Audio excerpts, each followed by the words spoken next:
Good evening, everyone. Thank you. At least one understood the mission here. Good evening, everyone.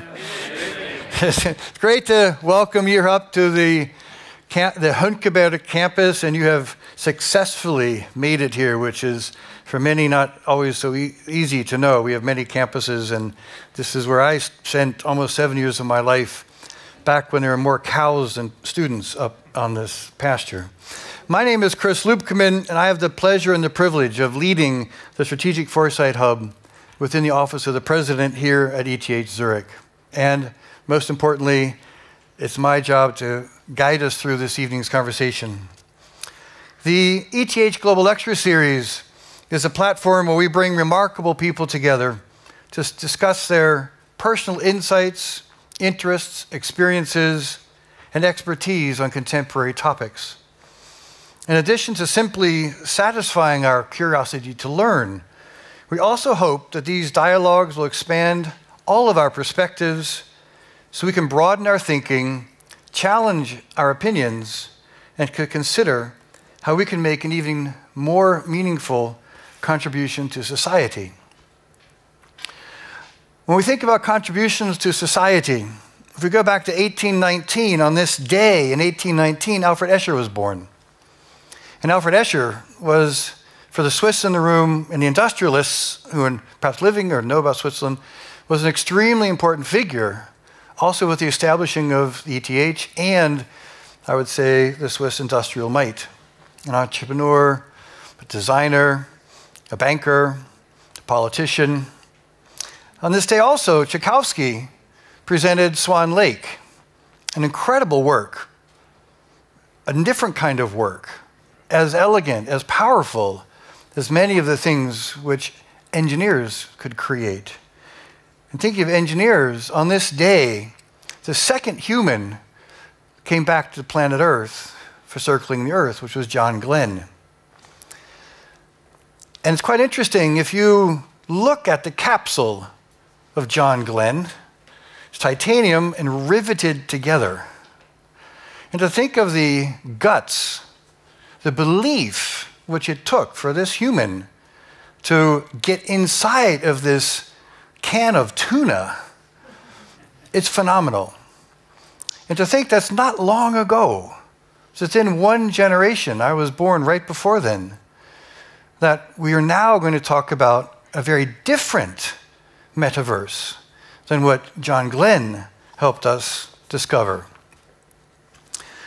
Tonight we're going to talk about the Industrial Metaverse, a world which is always on, where real machines and factories, buildings and cities and grids and transportation systems are mirrored in the virtual world. It is also called a transformative tool to elevate the use of digital simulation technology to the level of strategic decision-making.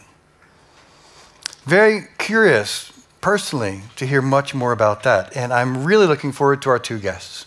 First, we'll have a person who, when he was young, already knew he wanted to be an engineer, but he wanted to design airplanes, which was the John Glenn connection there a little bit, so it was a little bit of a stretch, but I'll go with it. He's also a healthineer, and in 2020 took on the roles of the Chief Technology Officer and the Chief Strategy Officer of Siemens. So we'd like to welcome to the room, to the Werner Siemens Auditorium, Peter Körte.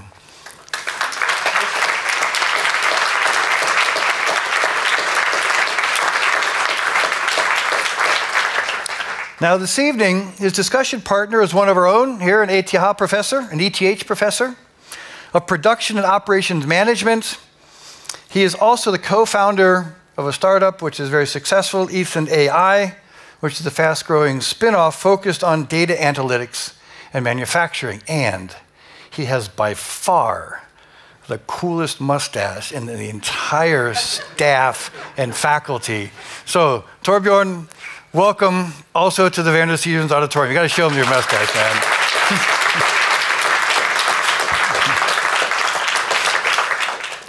I only say that with envy because I just couldn't do it. It's like, now, our time here together is going to be 1 hour, 60 minutes. After Peter makes his presentation, Torbjörn is going to have a chance to respond.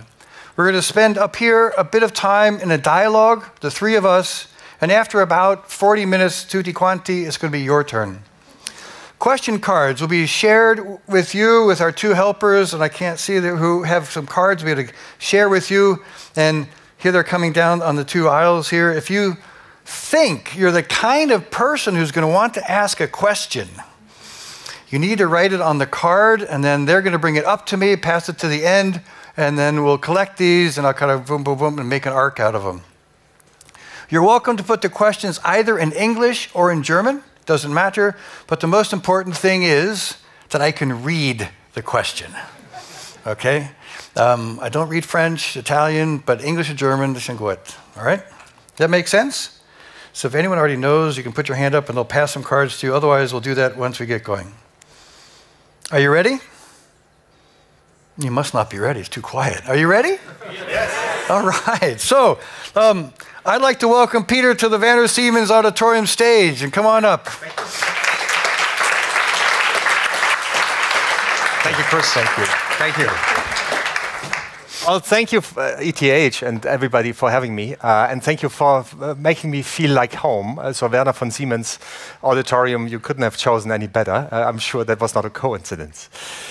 So, next 20 minutes, I want to talk about a subject that many people have been talking about, and I must say, for all the technologies that I've been looking at, I've nothing seen like this. Because the hype and the delusion, the trough of delusionment, is just extraordinary. It is unrivaled. So if we look at the metaverse, after it was really launched by pretty much Mark Zuckerberg in 2021, just 6 months later, Business Insider titled and said, you know what, the metaverse is dead. As a matter of fact, it's dead on arrival. The whole notion of us spending even more time in the digital world and then paying amazing sums of money for just a virtual piece of land, just to be next to a wrapper, does that make any sense? Does that make us happy? And so there was a lot of debate about, is this actually any good? Now, we believe that the metaverse actually is something that is extraordinary, because what about the industrial metaverse? And here it pays off to make this little distinction of there's different types of metaverses. And if you talk to the researchers, which we do once in a while, our research would say, well, actually, this time, it's not the human that comes first, like in the internet, because the Internet of Things came later. This time around, it's going to be the machines and actually the infrastructure that's going to come first. So when you look at it, there's something that's called the enterprise metaverse, which pretty much is about avatars and the way we all communicate on Zoom and Teams and whatnot. Then there's the consumer metaverse. This is the one that of course, Meta really started. And then lastly, there's the industrial metaverse. And here's the catch. AB Research thinks, actually, this is going to be the biggest and the fastest growing. The reason being is because the value you can attribute to this technology can be clearly defined. That's just one reason. The second reason is because the building blocks for doing so already exist. So one of the key ingredients for building the industrial metaverse obviously is building a digital world. Now, building a digital world is not just about the design of it. It's the simulation. It's everything that you can do in terms of multi-physics. You can look at heat dissipation, for example, in battery packs. You can look, yes, at airplanes, finally, at the structural integrity and really look at whether the weight and the configuration is fine. You could look at PCBs. You could look at airflows. You could look at all the aerodynamics, which is so complicated. You can look at systems on a chip of how that works. And yes, you also can simulate lighters, cars, whatever you want. And all of that you can do in the digital world because you have the digital twins already simulated and ready. Now, let me give you a few examples. One of which is a company that we work with is Unlimited Tomorrow. They build prostheses. Turns out there's 54 million people in the world that suffer from limb losses. The trick is to get actually the interface right and to the lost limb. And what Unlimited Tomorrow is, they, because of using digital twins, they can reduce the cost by 90%, make it really affordable, and the best thing is they can make it so purpose and custom fit that when the people actually try it on, like her, it's a difference like night and day. So digital twins can actually really serve us humans in order to make life much more enjoyable and affordable. Now, moving from humans and products, we can also move into factories. And we just did that to ourselves.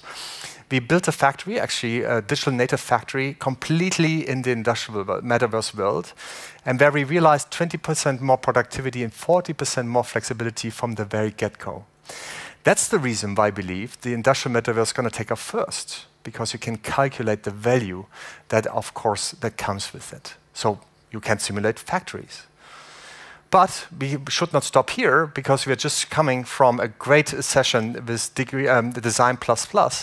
Yes, you can do this for larger plants and eventually also for cities.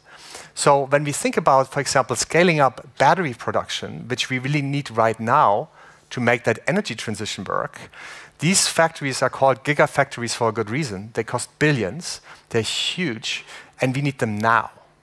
So everything you can do in the digital world first, to look at how the plant layout would like, for example, incoming materials, so that you can think about how much space do I really need.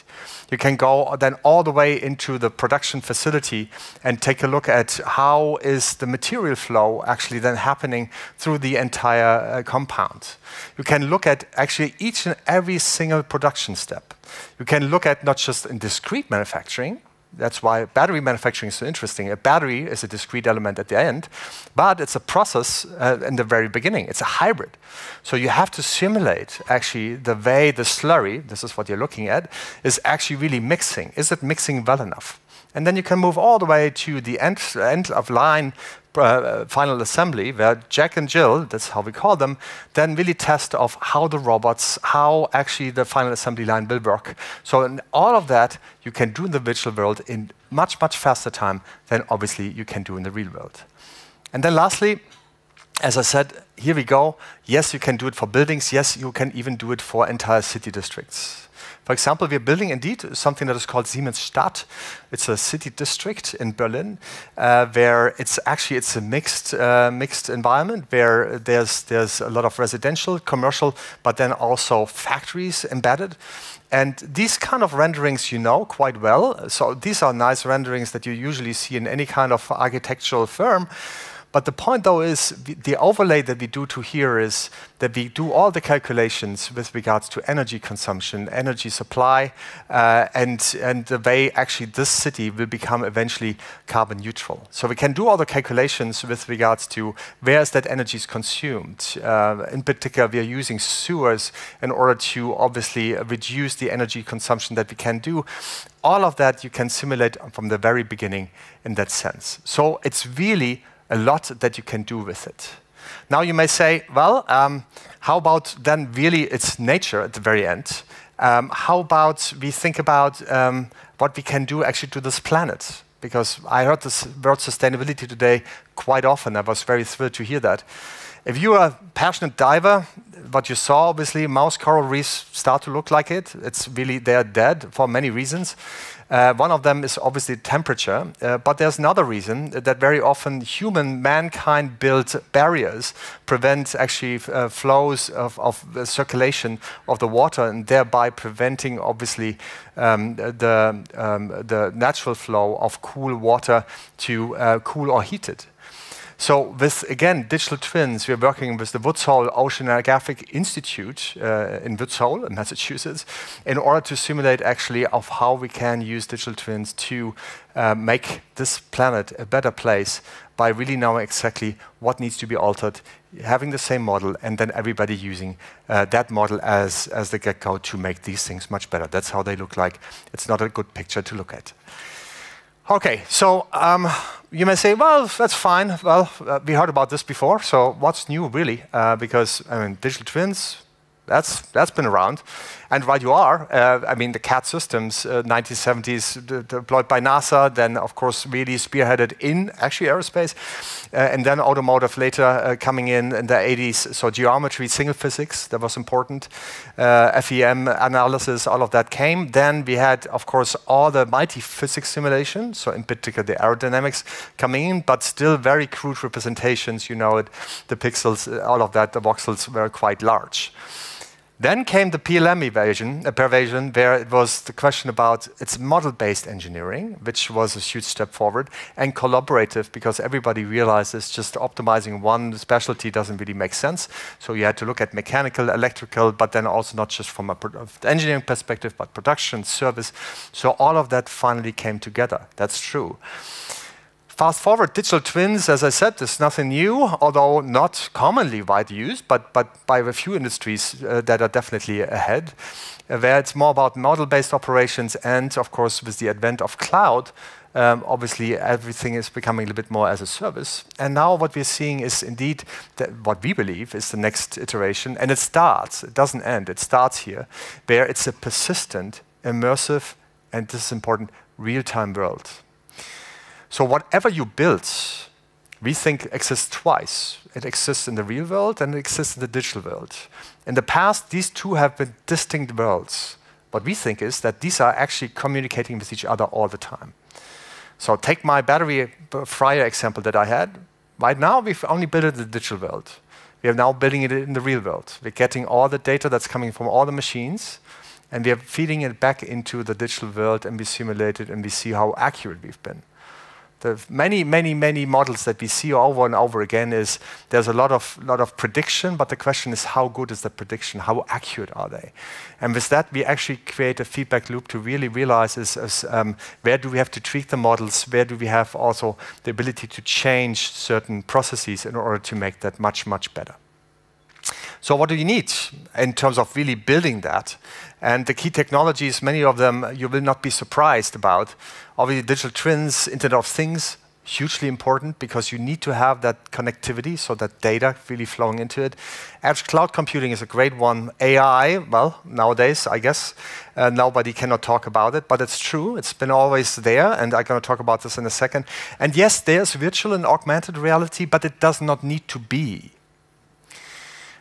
It's a great use case for immersiveness, but it does not need to be. As a matter of fact, most engineers we see actually it's using it on a 2D screen. So that's why that's there, there's networks. Yes, there's blockchain. It's still something that we have to see how it flows, blockchain, in terms of really creating trust between people that don't know each other. Very important when you think about carbon footprint calculations, all of these, but still, suffice it to say, something that we are exploring. But let me talk just the last few minutes about some ideas that we have about artificial intelligence, and some of that sounds to some of you already very known and similar. So generative design in the industrial world is something that we do in many different shapes and forms. Yes, we have solvers as well, and optimization models where, for example, the gripper that you saw in that battery case, that's the gripper. You can just tell the model that you actually want to have a gripper of that kind of dimension with that strength and that weight, and the model will design you a couple of design iterations, and they will optimize it for, in this case, weight. Because turns out those cobots, they have a limitation in terms of how much weight they can carry, so the less the equipment the end effector actually is weighting, the more it can carry and the better that gets. Yeah? So therefore, it's a massive important element in it. And that can be done in almost no time, which is really remarkable, which hasn't been possible in the past. And that's the great thing is, if you have the digital models, you can take these and then do, of course, inline testing in the digital world and really see, actually, will this work the way as it is intended or not? So in terms of the scale-up of all those factories, there's massive time savings in that sense. So in that case that I just showed you, it's 80% less weight, it's 90% less CO2. So it's good news in that sense, because we think actually it can have a major contribution to many of the challenges that we have today. Another one that I wanted to share with you is actually synthetic label generation, or the synthetic data generation, or the picture generation, that sense. One of the biggest issues we have in manufacturing is glare, that you actually have different kinds of illuminations. And so with that glare, you cannot read the barcodes. If you cannot read the barcodes, you don't need, for example, on the body shop, what to print. It's an issue. The good news is, actually, if you understand the physics behind it, if you understand, of course, the geometry, and if you understand the physics of light, of how the illumination will work, you can have that synthetic data generation and then actually test it in your digital twins or eventually in that very line that you have. And yes, if you want to make it very immersive and if you want to make it photorealistic, yes, that's also that you can do, obviously with engines like Unity, Unreal, or NVIDIA. In this case, we did it with NVIDIA, of really making it such that we kind of humans, we feel like this is real. By the way, still, I think that's my personal belief, why that metaverse for the consumer doesn't take off as much is vanity. Because I haven't found anybody who liked his avatar in the digital world. And that's why we can beautifully simulate all these machines. With the people, turns out it's quite always unnatural. If they are completely avatarish, then this is something we are okay, but it feels kind of childish. If they are almost like us, but then they don't behave the same way, it feels odd. So that's difficult. So the industrial world, we like it because that actually can simulate quite well. So now comes the question, why aren't we there yet? And the very short answer is there's lack of connectivity. And everybody who's working in manufacturing knows, well, these machines are there for 20, 30 years.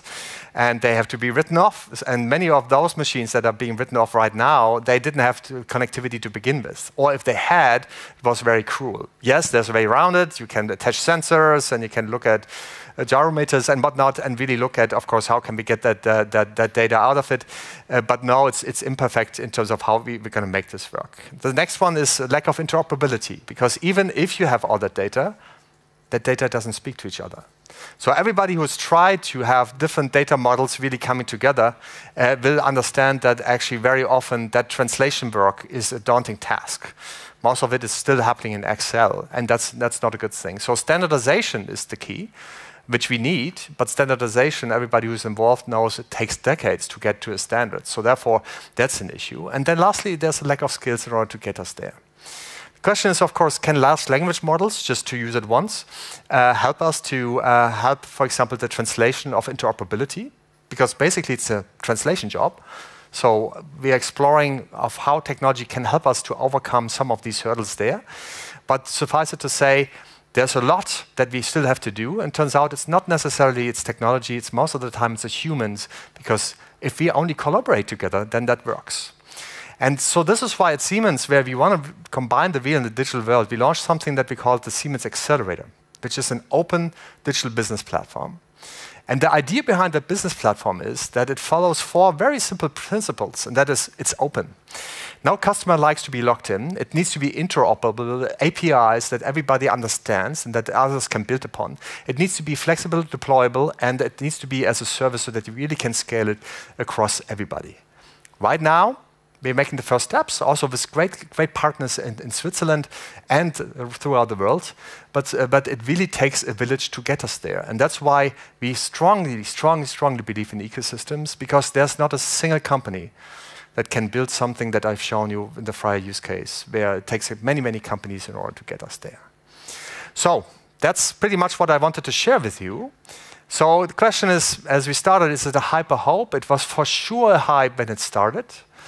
And now what we see is actually the hope is coming, and now the time in terms of proof of value is here. So we have to demonstrate the value. That's why we are building a new factory, for example, in Erlangen in Germany, where we're going to make it in the Industrial Metaverse from the beginning. We have early pilots all throughout the world where we're going to run this. So we have to demonstrate the value. We are absolutely convinced it will help us to become more competitive, more resilient, and more sustainable. Big thank you.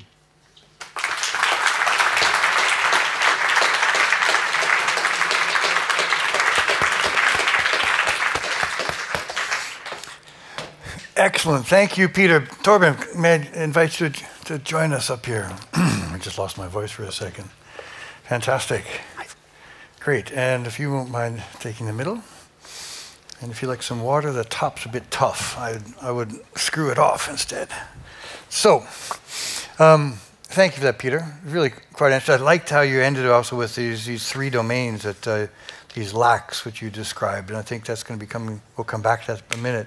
But Torbjörn, before we comment on Peter's, tell us a tiny bit about what you do, or a little bit about what you do, so you have a relative I just noticed we're all in black and blue up here. This is a bit of a uniform thing. Yeah, I got it. Okay, so what do you do?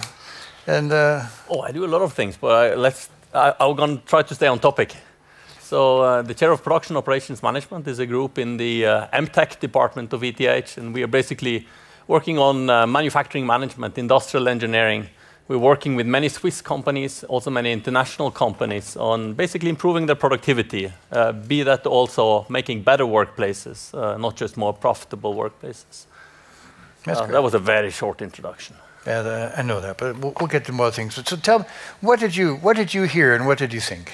Congratulations. It's the best talk I've heard about the Industrial Metaverse. Thank you. Oh, thank you. It really was. And I don't say it just to be nice, I mean it. Yep. It was realistic. It gave good examples of what you can do in the Industrial Metaverse. And in fact, I've been in the Industrial Metaverse. Did you know? I've actually been in the Industrial Metaverse. Do you guys want to know how it looks like in there? Example, of course. I was in my office. We had a research project with Stanley Black & Decker. I took out the Oculus Rift headset, put it on, and I'm in a factory in Germany, in Stanley Black & Decker. Real time. I turn my head, I can see the machines. I turn my head, can see an operator changing over a machine. I can talk to the operator. I can turn my head again, I see another avatar. I can talk with him real time. So in that sense, there is hope. And it was pretty awesome to experience that. Now, this is a couple of years back, and still I don't think Stanley & Black is using this this technology that was already working at some point in time. I got a little bit nauseous, actually got very nauseous, there was too much movement, but these things are going to be fixed, technology can be fixed. And so this is an example also of research we do, but also of things that will come more and more. Yeah. So that's the hope part, at least, Chris. Okay, but when you say it that way, that means you also have a hype part, which you're going to want to apply. Oh, my God, there's a lot of hype. Of course there's a lot of hype. But, you know, all new technologies are surrounded by hype. That's how human ticks. We're all looking for the next new thing. And in manufacturing, if you go on the factory floors, work with manufacturing, you know, they are also interested in the hype. And sometimes you can even see corners of technologies that are implemented and work, but usually just in the corner of the factory.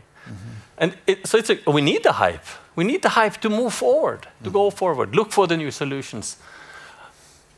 But if I'm going to consult, yeah, look into it, but you can probably wait a little bit for a few of these things. Of course, huge differences from what type of industry you're in, particularly in manufacturing, huge range. We saw a few examples of very advanced companies. And then most companies are maybe not ready yet for this type of technologies. So let's talk on the readiness for a moment, because I think it's quite interesting if you go back over time. As you said, we've got these different waves and indicating when technology is catching up, when people are catching up, when processes are catching up, there's a convergence which is required very often for that. So where do you see the readiness for this, both in place and culture and perhaps in domain? Is there a certain domain you think is more ready than others? Yeah, there's a few that I would love to hear from Torbjörn too, is that have been doing the homework, so to speak, right? Because the point is, if you haven't invested in the digital skills, if you don't have the infrastructure, if you don't have all the data in the meanwhile in order to make this work, then actually you're falling behind more and more, which is the reason why I very worry about the smaller to medium-sized enterprise, which is an issue. Yeah. The industries that have been usually at the forefront has been all the ones that couldn't really simulate things in the real world, and that was specifically aerospace. Right? And if you think about all the tools that they used, it was crash testing pretty much in automotive, right? Because nobody wanted to do it. And now in the meanwhile, of course, we have a lot of telco media, but then in particular, the batteries is right now, they're really embracing it quite a bit. Pharma is another industry. So these are usually the higher tech industries that are definitely blazing the trail there. And so if you're thinking about it, I hear you, and I agree, it's especially interesting, like the crash test in aerospace where you don't really want things to fail too many times. But what is it going to take for it to succeed this time? Because you mentioned here 3 lacks: connectivity, interoperability, and skills. What's it going to take to get over these humps, reach any of these? I mean, so number one is I think it's underestimated. It's something that we think is as a service, and that is that you only consume what you need and you can deploy it very simply. Because very often, if you think about, in particular, smaller enterprises, they don't have data centers, they don't have an IT administrator, so they cannot have all these very sophisticated skills and infrastructure in place. So with the advent of cloud and edge computing, we really believe this is going to change it. So if you make it as a service, I could have shown you a great example from something that's called Nemo's Garden. They do underwater farming. Very interesting, because sustainably thinking, all the CO2 emissions, they stay in the ocean. That's pretty cool. Problem underwater farming is that you can dive only so often, and those domes that you're building, you cannot change all the time. So they only can do it once or twice a year. This is a 10-man or 10 people, 10 women company. They have used that technology. So why can they do it? Because of as a service, very easy to deploy and make these technologies scale the way they use them. Yeah? So, in terms, what about you? What do you think about this convergence? Where do you see the convergence coming? I'm thinking back. I come back to this lack of skills, lack of interoperability, because I flipped aside. We have connectivity, and we have interoperability, and we have the skills. Where is that going to happen and when? Let's go positive. Let's go positive on the hope side here. Well, if you want, the industrial metaverse is already here. But I don't like to talk about industrial metaverse, because perhaps it's industrial metaverses. Yeah. It's not one. We're not going to be living in some. That's going to take forever before we realize that. Yeah. So is this more islands of virtual representation of the real world that you can already go and visit and see? So that's already here. Right. And it's not usually a technological challenge. Companies like Siemens can do all of this. Hey, we can fly a helicopter on Mars. You know, we actually do. But try to put a human pilot in there. Not going to happen. At least not the next 2 or 3 years. Maybe it's more this whole. The role of the human is sometimes undervalued. Maybe in this industrial metaverse thinking. Even if it's industrial, doesn't mean there are no humans, right? So there are a lot of humans in industry. So I think part of the challenge is actually also just change management, all these good things, all good things with. So it's another tech wave. It's another. But most of the examples you saw, I mean, I didn't see a whole lot of people in those factories. So is this anticipating, the movement away from? I'm trying to think of the humans in the loop. Yeah. Right. This is with our AI for good. We're really thinking about AI and how are humans going to stay in the loop? How are humans staying in the loop in this? So we use, or the industrial metaverse has many use cases. One of them, of course, is employee training, and that you really can test the machines. You can orient them so that they have it perfectly fit the way they want to have it.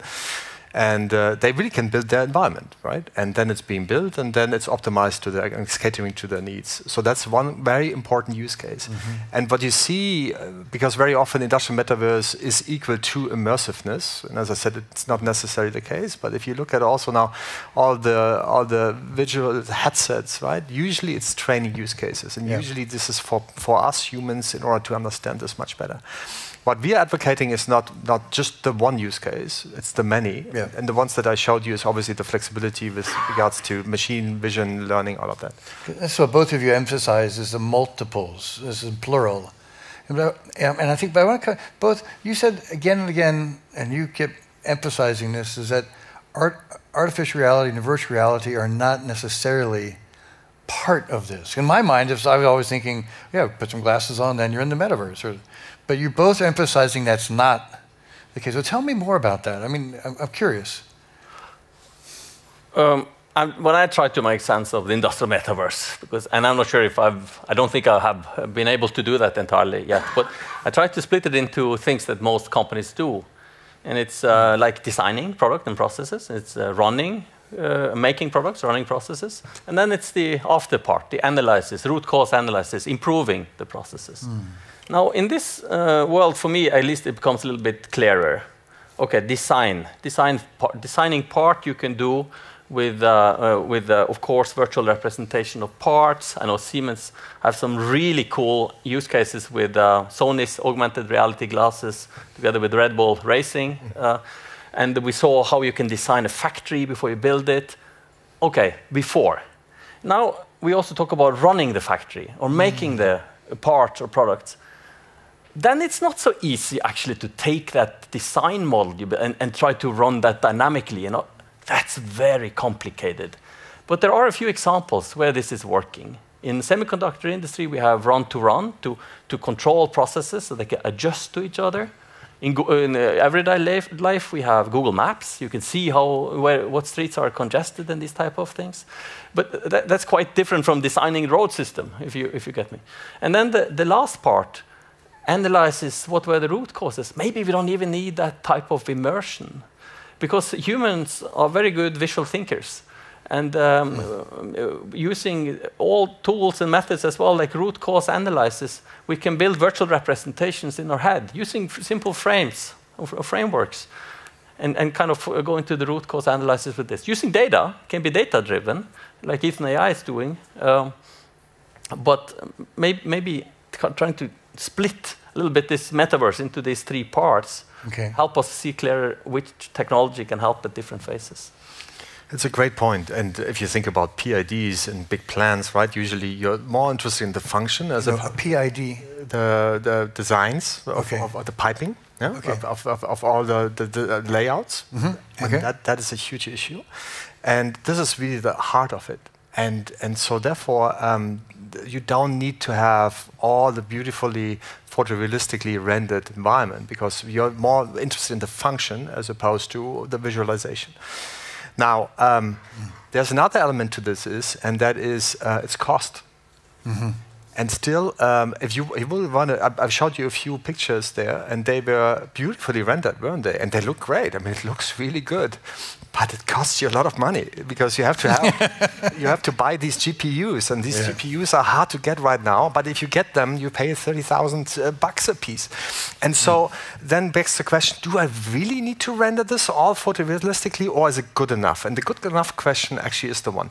Usually, to be very honest, what gets you through the door are the emotions. And if I can show you this is how it can look like, then everybody, even the toughest engineer, most rational, will say, wow, this is great, this looks like my factory. So they're getting really jazzed up. But then later, as they do this in the real operations world, they realize, well, it's a good one.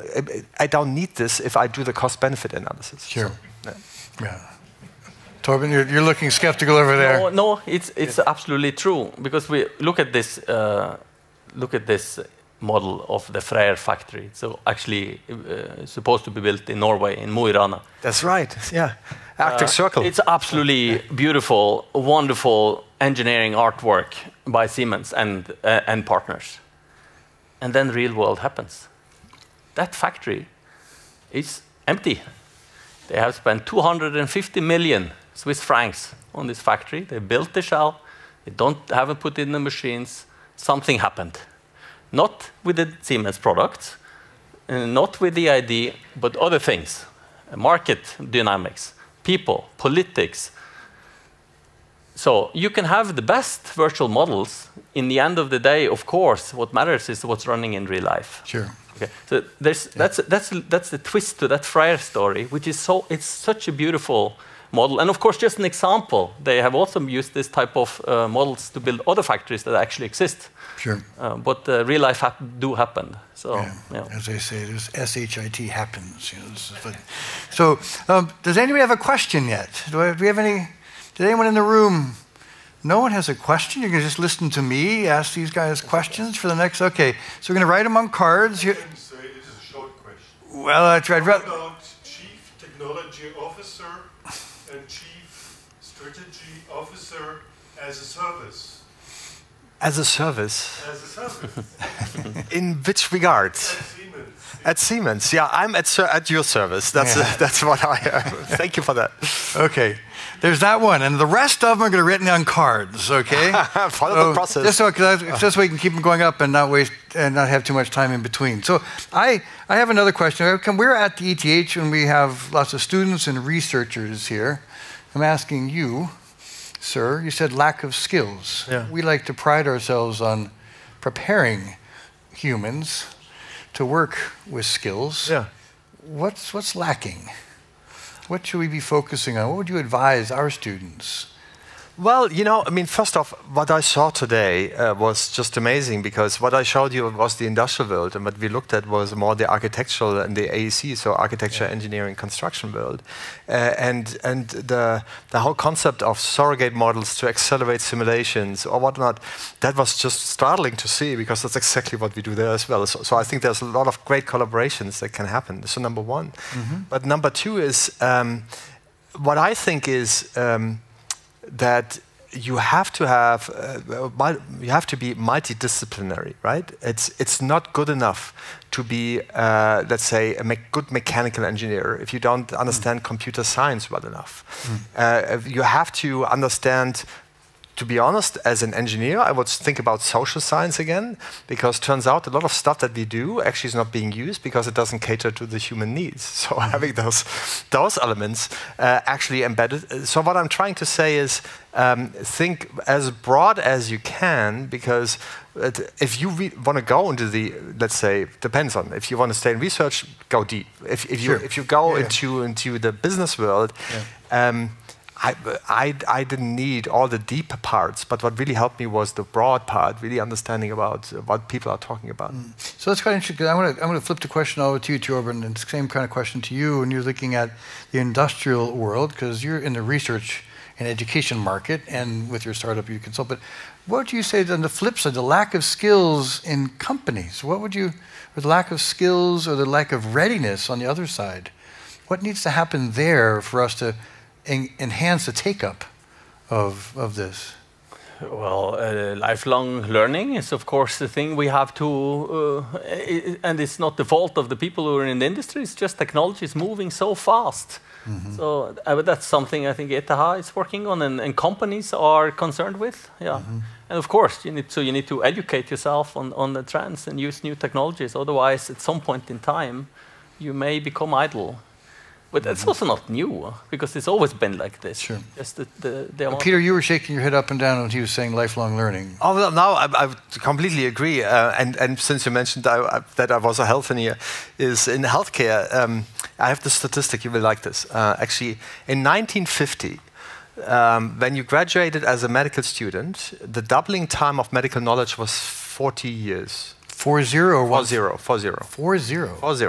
Okay, medical knowledge, 1950, 1990 doubled. Okay, so which means that when you graduated from university, you were fit for life. You could just do your thing. Now, it's estimated that 2019, I think was the paper written, it says that the doubling time of medical knowledge is 70 days, 70 days. Which means also for a university, playing it back to you, is what is that engagement model that you would say you go 5 years to university and you're fit for life? That's not the case. So I completely agree with the lifelong learning aspect. So that's where this is why we're here today as well as Siemens, is where we can really constantly work with each other. And we do great, for example, training courses also with other universities in Switzerland, around the world, where we get educated from the best in sustainability, in AI, whatnot. That's the key. So I'm just thinking, my mind sort of stopped at 70 days. 70 days. That was 2019. Yeah. That was, if you will, pre-AI. Pre-gen AI. Pre-gen AI.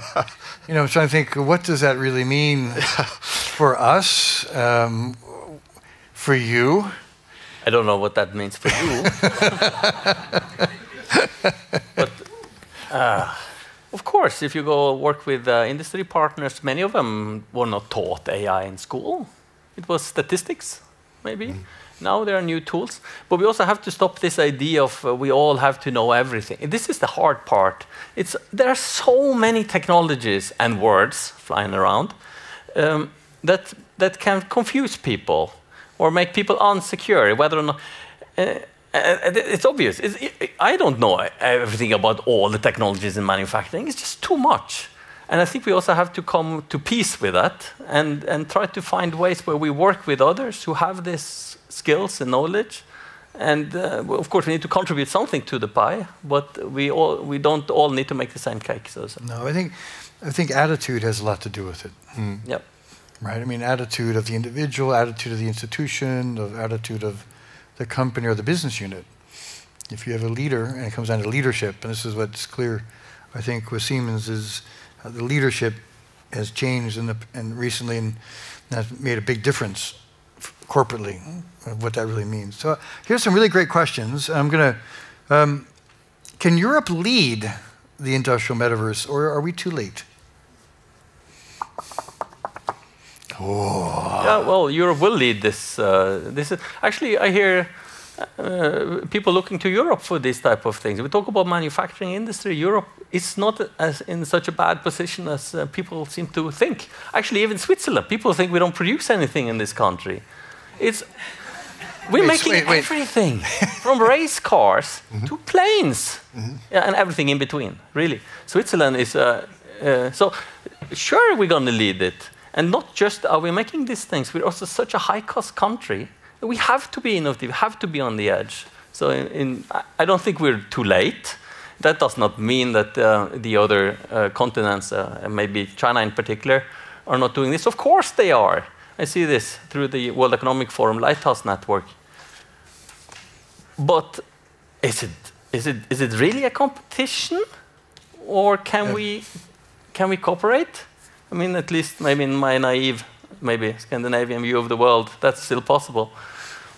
True, and to build on Torbjörn's point is the idea of a complete resilient economy is, I think, it's utopia. It's if you just take semiconductors, which obviously is the heart of this whole thing, a semiconductor is going to crisscross the world 3 times until it finally arrives with you. Yeah. So there's no way of this idea of completely self-sufficient. But taking this aside, I think, to your point, we have a right to play a major role in this because we have a huge industrial base in Europe.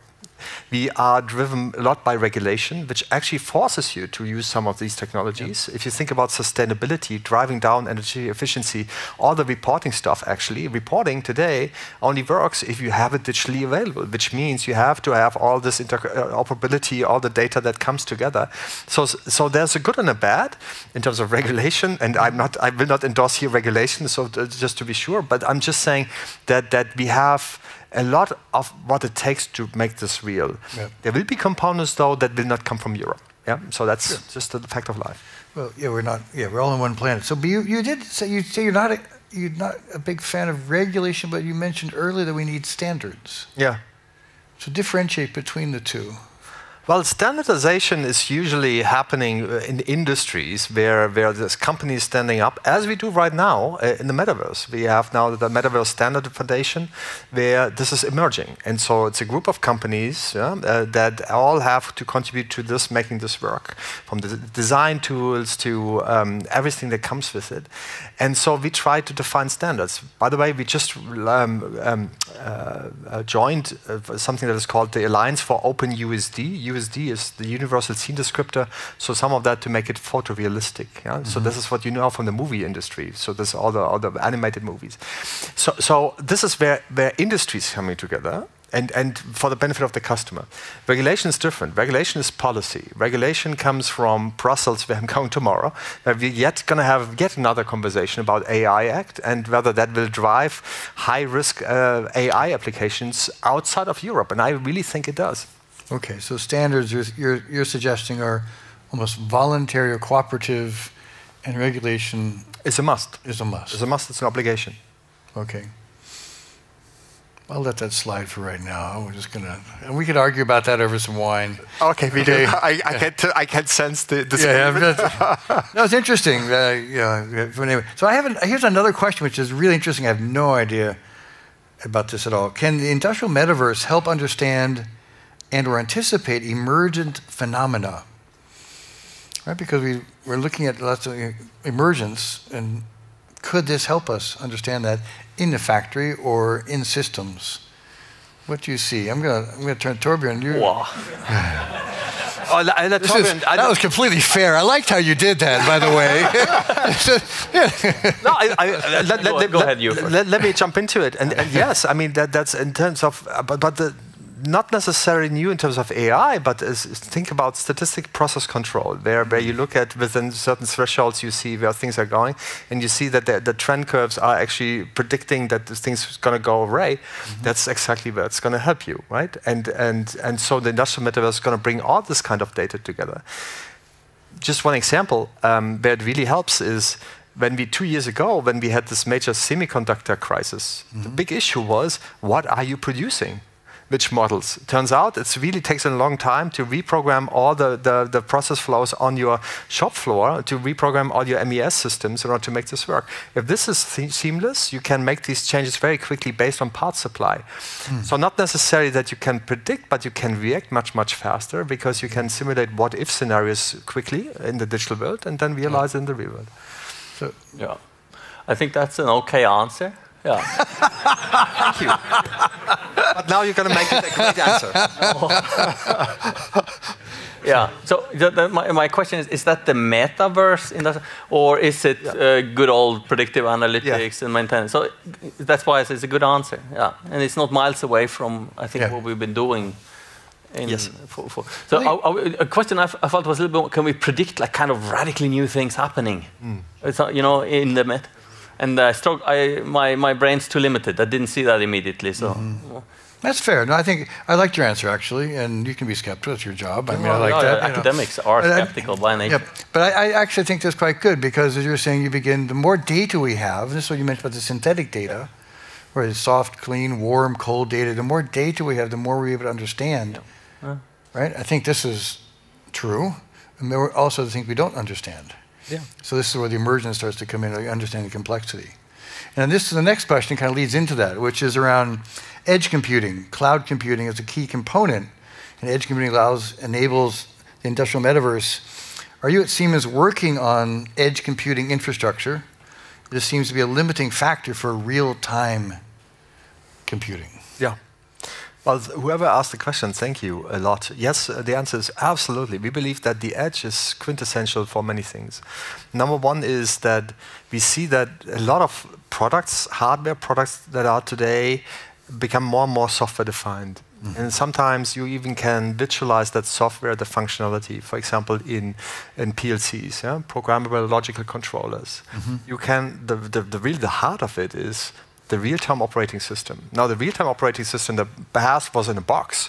In the future, you can put it into an edge device and thereby gain a lot of efficiencies with regards to flexibility and where you deploy it. And not all the data, and this is important, not all the data will be going into the cloud. So for sure not, in particular in the industrial world, because for 3 reasons. Number one is there's latency after all, and we operate in milliseconds. So the law of physics in terms of the speed of light really applies. So getting to the next data center, we calculate it and send it back, very often doesn't work. Second is cost. It's expensive. And thirdly is sometimes you don't want to have the production data leave your compound. So therefore, the edge is absolutely essential. So a lot of data is going to come to the edge, and a lot of functionality is going to move from the devices into the edge. So this is something that we take very, very seriously, and we invest a lot into it. I see. Torben, I totally agree. Yeah. Great. Of course. So there are different technologies for different purpose. Yeah. And if data is, or if you run things on the edge, maybe it's not metaverse again. Perhaps you can upload this data to the metaverse afterwards, or a selection of them, right? So that's the connection. Maybe it's the fuzzyverse. The fuzzyverse. Fuzzyverse on the edge. Okay. Maybe. Maybe. All right. Okay. We can go with that. It's going to grow even faster. Yeah, it can grow really faster. I'm looking at the clock and realizing that I have about 25 questions here, which actually they're really good questions. Wow. This is an excellent group here.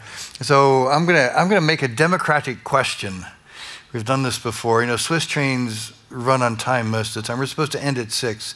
If we end 5 or 10 minutes late, is that all right? I'm asking you first. You've got the big schedule. I'm fine. You okay with that? Happy. Everybody in the room, let's vote with your hands. We're in a direct democracy. Those in favor? There's a 50-50. Okay. Those who want to leave right now, they're bored. All right, no one. So that's good. Okay, I appreciate that. Short, how do you see the latest hype? Apple Vision Pro, does it have a potential in industry? Where are the merits and challenges exist? That's kind of an unfair question to do a product placement or not. But we're looking at this next iteration. What do you think about these? Torben, go ahead. Well, usually we'd like to go to Gamba, is the term in manufacturing. We like to go and see, and I haven't tried the Apple Vision Pro. Okay. So, but from what I've seen, yeah, this is going to help the hype and move the world a little bit forward. It's not going to be a game changer, in my belief. Until you've seen it. There are other headsets from Sony, from Oculus, that are already also quite good. Each one's a step. Yeah, it's do you have a view on this, or should we just keep... Yeah, well, I just tried it yesterday. Oh, cool. And I mean... There we go. Thanks to Theo Help, who's in research. And we always try to, of course, look at the latest technologies, how it can help. I think there's a lot of great things around it in terms of hopefully really helping with the nausea part, because of the frame rate and the resolution is very, very high. So therefore, I think it's going to much better. The problem is it's still very heavy. So I think after half an hour, you're going to really experience like, oh, this doesn't feel well. So still there's way to go. But all of this aside, what we need is use cases and applications, and they're probably not going to come from Apple, right? And so therefore they look for the next use case, and so we shall see if the metaverse really is going to help. But if you pay $3,500 for the device, it better pays off. Yeah, no kidding.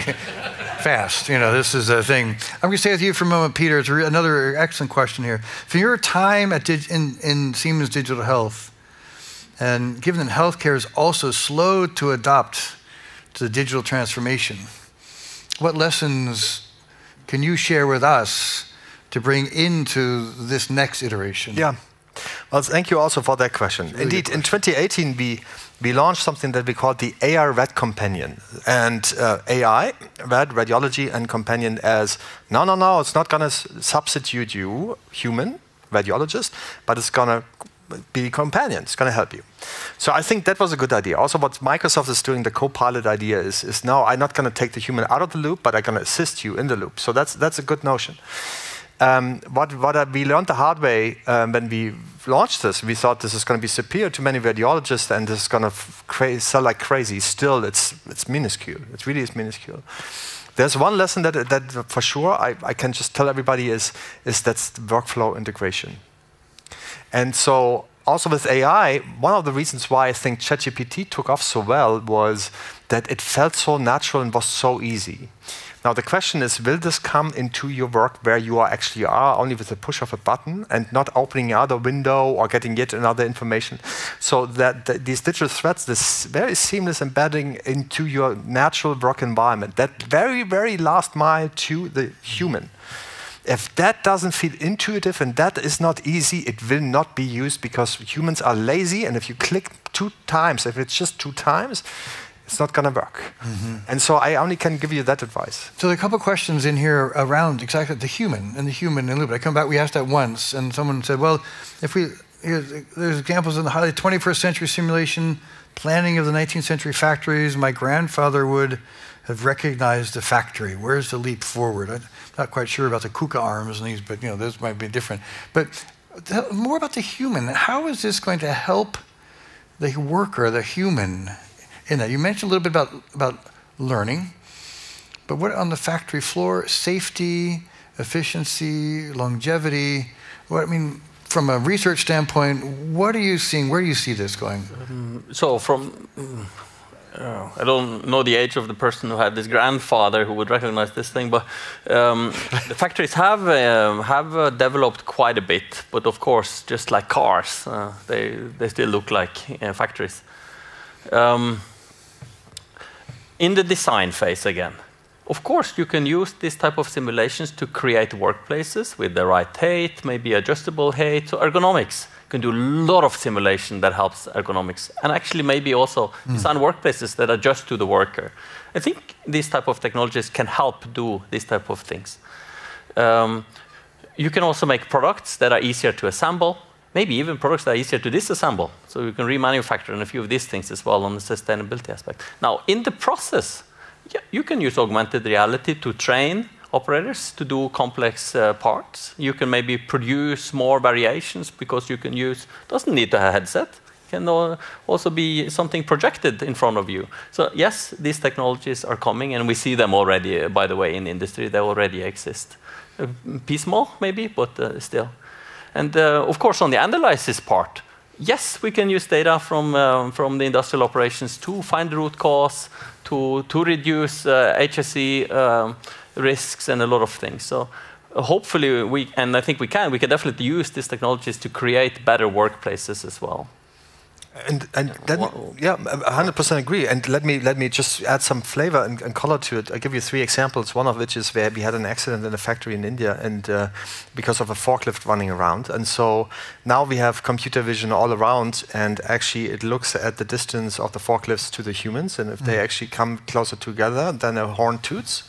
But you also have this obviously safety zones and robots. So that way you can use machine vision and AI in order to make this work. Another great use case is that we just had was with Microsoft, where that Copilot, industrial Copilot, we bring to the way you program machines. Usually you do this in very sophisticated programming language, automation language. Now, in the meanwhile, you can use, at least for the most part, you can use your own words, and then that actually is being translated. So that reduces the entry barrier, and that lack of skills is thereby mitigated, right? We hear a lot of nowadays low code or no code and all of this. This is really where it's contributing, so in that sense. The last one is, again, machine vision that really always assists of, have you assembled something correctly? Is something, missing in terms of the final packaging or whatsoever? That we're going to see much more of that, for sure. I want to switch gears a little bit here. We've been talking about the tech, about the humans. What about the business models? Do you see the opportunity for, one of the questions here, are there new business models which you think that will exist in or with the industrial metaverse, which we don't see right now? Do either of you have any ideas about that? Because there are a few folks who would love to take them and run in the room, right? If you have them, name them, I'm sure. But it's an interesting one because nothing comes to mind. If that's what I'm kind of curious. So starting with what didn't work, obviously, was in the consumer metaverse. If you remember NFTs, and NFTs are still around. There was this very big hype around NFTs. I haven't heard a lot about it lately. And the notion of that artwork that you can sell off didn't really work, and it doesn't really work in the industrial world. We will scratch our heads and could we sell designs of our thematic, which we would love to sell, but it doesn't work. Sure. A business model that does work, though, is in terms of supply chains. When you something that's called Seagreen, which is actually calculating and gives you the data on your real CO2 footprint, where companies pay for actually getting that information and passing it on to the next, and to the very next, and to the final product. So like my iPhone has a 60 kilograms of CO2. How do I know that? You only can know it if you go through all the production steps, right? So that's a business model that works. And a business model that really works right now is, as I said, is the as a service part, where we provide these services very flexibly, so that you can shut them down or start them or scale them the way you like. Have we seen things like that we gonna operate in our factories because we can predict better performance-based, whatever that is? There's all these ideas, but none of them scale as of yet. They all exist. I can give you many examples, but they are not material enough. I think we'll have that conversation another year then after you've been able to do it. Torben, do you have anything to add to that, or should we keep going to another one? Very good question. I just got an idea, which unfortunately I will not tell you about.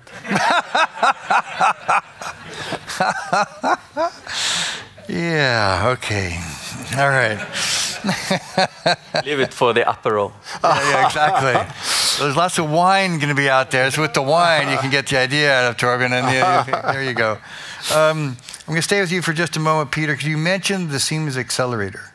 Are there any kind of interesting, I mean, I'm sure there are some things in the accelerator which you can share that you're finding really fascinating, that were unexpected, or some surprises there? Corporate accelerators are always interesting to me, frankly. A corporate accelerator. Yeah. Well, we always try to stay away from the word corporate, because in the end it has to help our customers. Yeah. There's many great surprises in there. I mean, one of which is, after all, is the realization that the world consumes a lot of, or produces a lot of CO2, 40% in buildings, and what we launched is something that is called Building X, which really is a single pane of glass on the entire building operations, so irrespective of security, in terms of occupancy, in terms of energy, and it's designed flexibly such that it works with a lot of other applications as well. It's as a service, it's very scalable.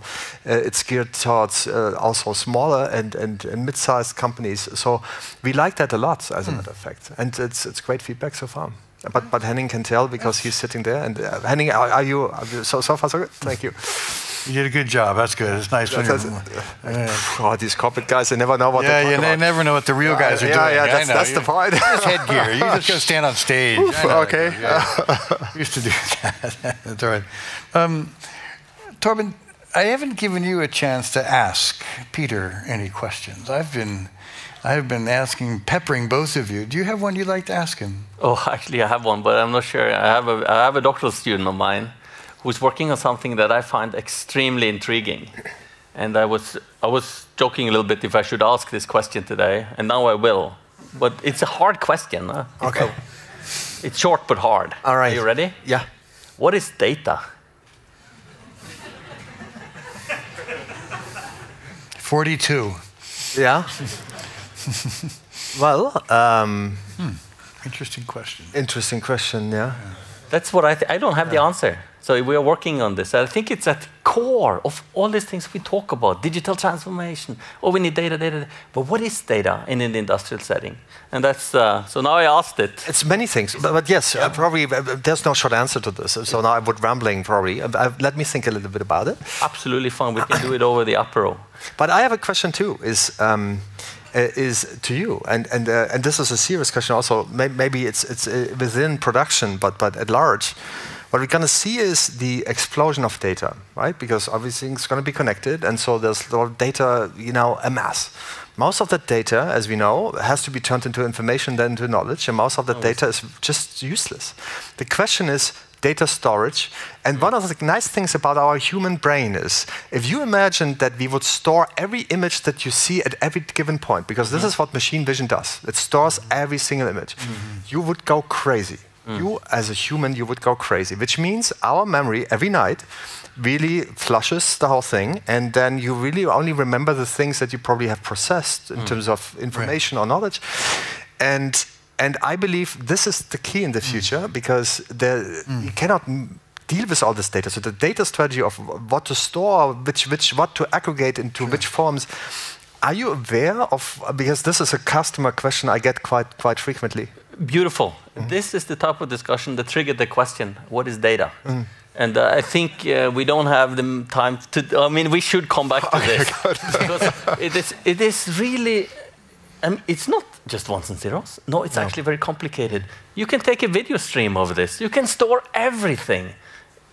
So there are many cool use cases. We've seen a few of them. But show me a cool business case. And that's the discussion in manufacturing. And so it's going from the use case to the business case. I think, you know what? I think that's the perfect place for us to pause. Good.